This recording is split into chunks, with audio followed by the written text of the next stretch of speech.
Cavalier faithful, welcome on into the Cleveland Pulse YouTube channel. We are just a couple days away here from the Cavs first round playoff matchup against the Orlando Magic, a 4 versus 5 seed matchup starting in Cleveland, Ohio on Saturday. Now, before we get into this video, hit the like button, subscribe down below, comment if you're a part of the Cavalier faithful. We got playoff basketball again in the land. If you're a Magic fan and you found us, keep watching till the end to see what I mean by this video. We're going to talk about what can happen for the Cleveland Cavaliers, the franchise, the team, the fans, the city, as far as this playoff run is concerned. We're going to start with the best case scenario. We're going to go all the way down to the worst case scenario. And I know maybe it sounds too optimistic. Maybe it sounds too pessimistic. I'm giving you guys scenarios and things that could happen, that could play out, as far as the best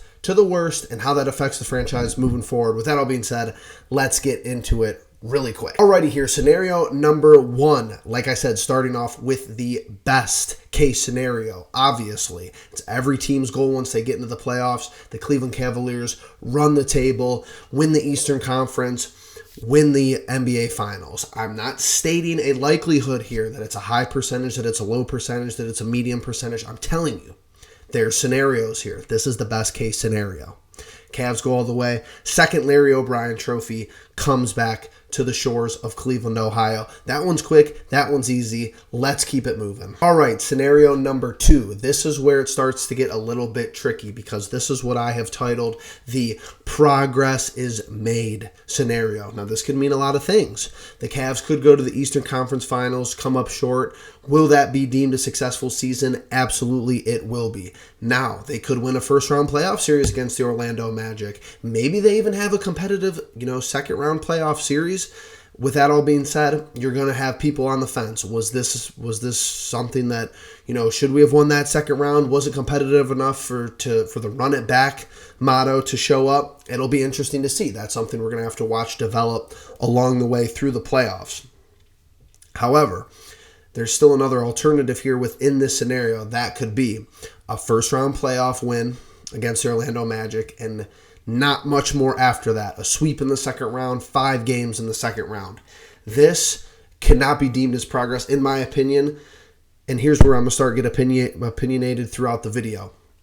I don't see how this could be deemed as progress. You have to win a series. Winning a series is not some goal. This is the expectation, is winning this Orlando series. Then you have to play competitive basketball in the second round of the playoffs for a run-it-back type of offseason to happen.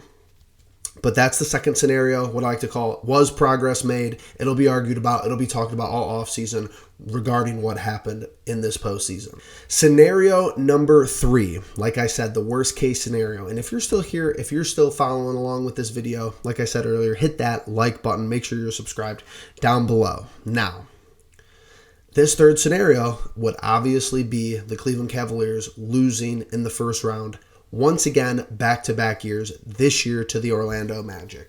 Now, I've already taken to Twitter to say that there's a potential that happening could put this, franchise back until 2030. That got some mixed reviews, got some people agreeing with me, some people disagreeing with me. What do I mean by that? Here's the thing.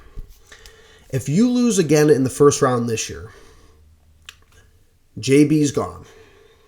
Koby Altman should be gone. I don't know if they will actually fire him, but he should be gone. He hasn't done it. If you lose in the first round of this year, he's done nothing as a general manager. Acquiring Donovan Mitchell don't matter if you don't win the playoffs. Sorry. Donovan Mitchell's, uncertainty with the team, his future with the city in the wine and gold is the biggest question mark in the NBA offseason, in my opinion. If we lose in the first round again, you won't really have a commitment from him. It'll be very unlikely that you'll have a commitment from him. He won't sign an extension. There'll be rumors flying everywhere. Oh, his camp doesn't want to do this. The Cavs don't want to do that. However you want to frame it.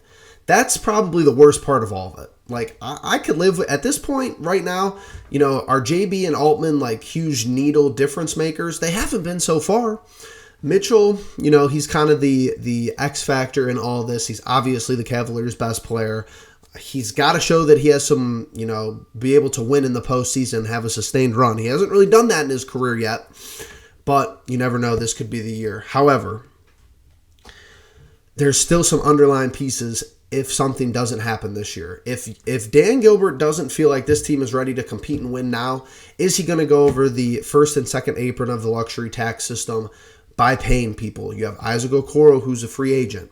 He's had probably the best year of his career, no doubt, this year. So he's going to be looking for a paycheck. Will he be retained by the Cavaliers? Been a pretty decent two-way player this year.